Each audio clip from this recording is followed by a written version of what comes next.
contact lens wearers should add a sticker to their goggles. This alerts everyone that you're wearing contacts in case you're hurt and you can't tell anyone yourself. Lab aprons may not be decorative, but they protect you and your clothing. Be sure they are on securely. Nothing says I'm a real scientist like gloves. Okay, maybe they don't say you're a real scientist, but they do say that your hands are protected from heat or dangerous substances you'll be working with. Different types of exercises may require different types of gloves. Rubber or plastic gloves are for working with certain substances, while heat-resistant gloves are used for heating things or handling heated lab utensils and glassware. Your instructor will tell you what type you should use. Make sure they don't have any cracks or holes in them. Be sure to take them off before you grab a door or a pen or some pencils. You could be spreading chemicals every time you touch something with the gloves. Remember, prevention is the main ingredient to staying safe. Your chances of having an accident are less if you follow a standard safety drill requirement.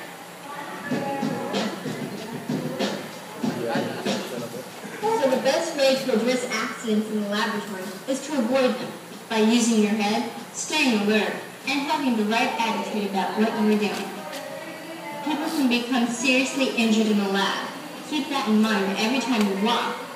Don't run through the door.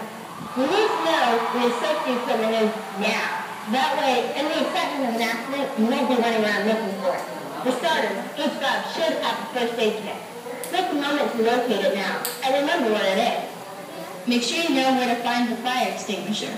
It's probably hanging on the wall in an obvious place.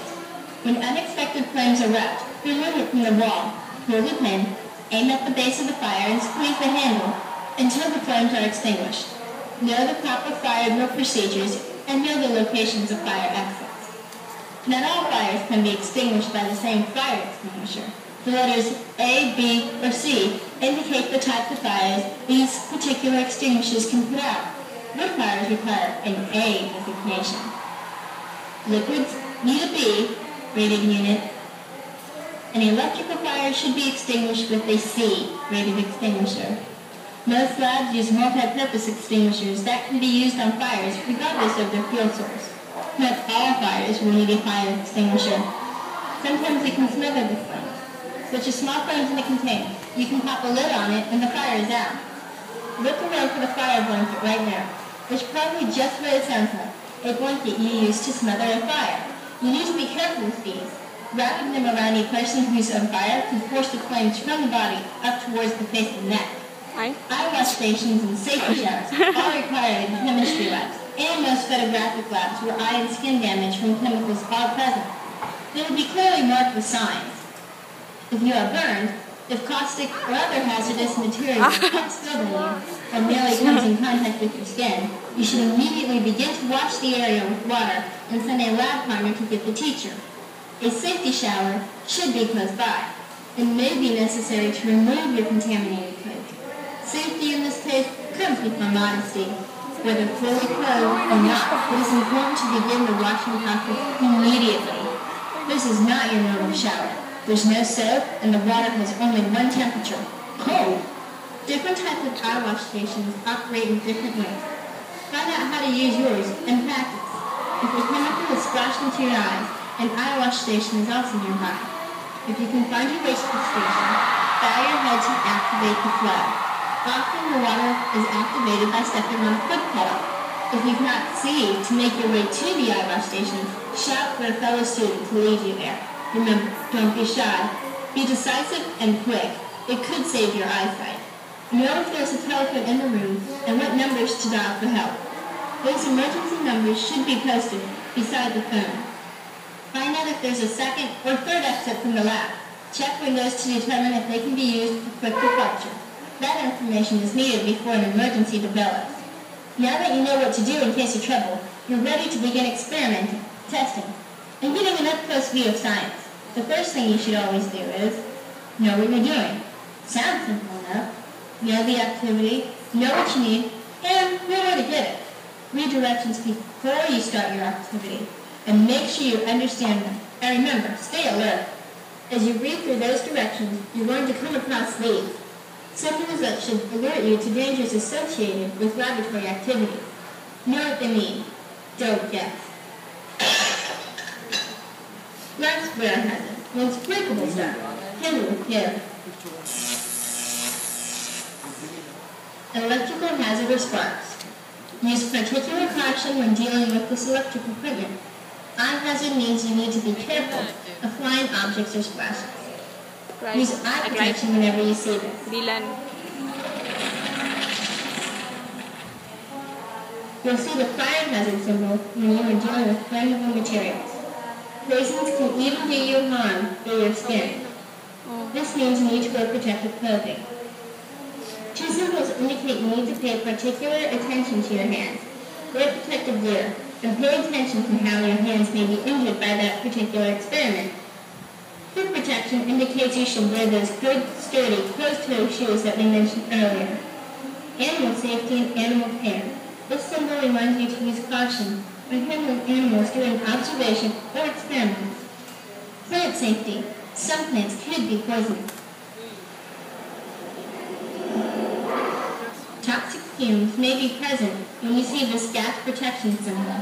Many experiments which result in potential fume hazards require experimentation to be conducted under exhaust hoods that provide extra ventilation. Always practice sharp instrument safety, but pay special attention to it when this symbol is present.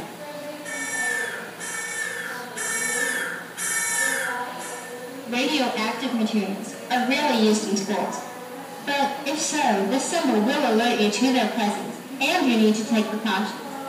Radioactive substances can cause damage to you, even when you don't even know it. Radioactivity cannot be seen, smelled, or generally detected by the human senses. Protection from radioactivity involves lead shielding to your body, eyes, and hands.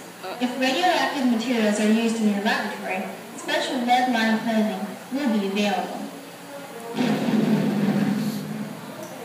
Finally, this symbol indicates an explosion hazard. This symbol means the substance is volatile, even without the presence of other chemicals. While these signs alert you to the dangers of the accompanying materials, it is important to remember that even chemicals that are not dangerous may exhibit one or more of these hazards when mixed or used in combination with other substances. In addition to these symbols, all chemical containers you'll be working with display health fire safety diamonds, which indicate the level of hazard the material represents. Other important information about these substances is contained in the material safety data sheets, which are kept in your classroom, chemical storage room, and in the principal's office. These MSDS sheets provide in-depth information about each chemical available in your lab. Read labels on containers before you open them. Lots of things look alike, but making a big mistake can spell big trouble. When you conclude your experiment, it is equally important to properly dispose of it. When something comes out of its original container, it doesn't go back. That is, unless your teacher says it's okay. Don't dump extra or unused materials down the sink. Nothing goes down a drain unless it has been deactivated or neutralized and approved by your teacher or lab supervisor. In addition to creating another hazard, government regulations are very specific about proper disposal of such substances. The EPA classifies waste by the reaction characteristics. Flammable items go with flammables. Acids with acids. These materials are temporarily disposed of in approved containers for permanent disposal by a teacher or other authorized person. You'll be working with lots of different equipment in the lab. Always be sure to handle the equipment with care, like this microscope. When carrying it, be sure to put one hand right up to the arm and another underneath for support. A little slip and you can either break this expensive microscope or your foot. Always inspect whatever you're going to use before you use it. Take a close look at any beakers or other glassware before you use them. If they're broken, chipped, or cracked, tell your instructor to get another beaker. Electrical cords are not supposed to be frayed. Don't use any tool with a bad cord. Hoses should be free of holes or other wear. Don't turn on the gas if there is damage, and be sure to report the problem immediately. Learn the correct way to operate your lights equipment. Let it burn. Turn on the gas and light it away from you. When you've concluded your experiment, turn off the gas. Suppose your lab equipment includes lighting. Treat the animal with care and respect. Its safety is important too. Whether you're observing an animal or just taking your turn feeding it, use caution. Animals can be unpredictable. They can bite or run away. Don't remove one from its cage unless necessary. Again, gloves will be available when handling animals to reduce the risk of being bitten and help keep your hands clean. When removing an animal from a cage, you can keep it from escaping by making sure the lab doors and windows are closed. And when returning an animal to its cage, take care not to hurt the animal or yourself. Always follow instructions about handling live animals. Respect them. Don't mistreat them. Remember to wash your hands after you've handled an animal or its cage, even when you've worn gloves. In fact, hand washing is a must before and after any laboratory activity or experiment. Always keep your work area neat and clean. It's just another way to be safe. Your workspace should not be cluttered with unnecessary textbooks, leftover chemical, or glassware. And when you're finished with your experiment, make sure all the gas, electrical connections, and water faucets are turned off. There are lots of things to do in a laboratory. You get to mix chemicals and see what happens. Experiment with different materials to learn how those substances interact. Study animal and plant life. Lots of interesting things. And then there are lots of things that you should not do. Hinay mo magpasulaton. Don't eat or drink in here. Hinay ko pasulaton ba? Never, ever eat or drink from lab glassware. You could get sick from traces that could be in a beaker. Don't play practical jokes. Hiding equipment, switching chemicals, or other pranks could put you and everyone else in the room at risk.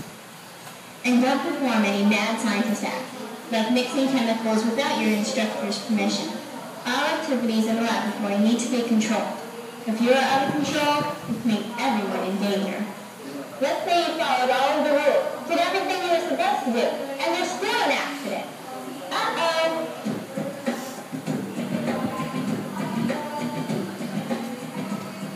The number one thing to do in the event of an accident, tell your teacher or supervisor. Regardless of how minor the accident appears, it is necessary to inform the teacher immediately. Follow the directions. Don't try to clean up a mess by yourself and keep it a secret. Certain chemicals need to be disposed of in a certain way. Even paper towels used to clean certain chemicals must be separated from other paper wastes. And, as already mentioned, something as simple as pouring a chemical down the drain could lead to more trouble. And even if the slip-up seems minor, report it. At times, the teacher may not be in the room. Don't panic. Remember, stay alert and cool. You know what the emergency equipment is. Fire extinguisher, fire blanket, eyelash station, safety shower, and telephone. Again, don't write up anything. Make sure your teacher knows about all accidents. They will.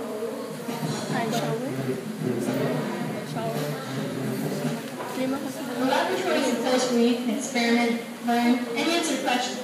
It puts science right in your hands. The lab is also a place where terrible things can happen if something goes wrong. That is why it is important to do everything possible to avoid accidents. Learn the proper ways to protect yourself and always follow directions. Understand the procedures and equipment involved in your experiment. Know where to find safety equipment and how to use it.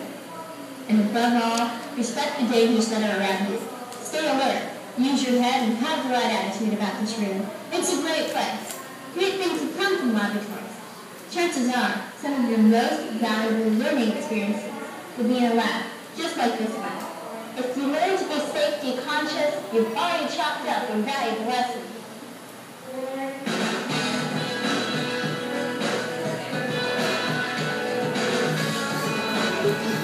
Stop.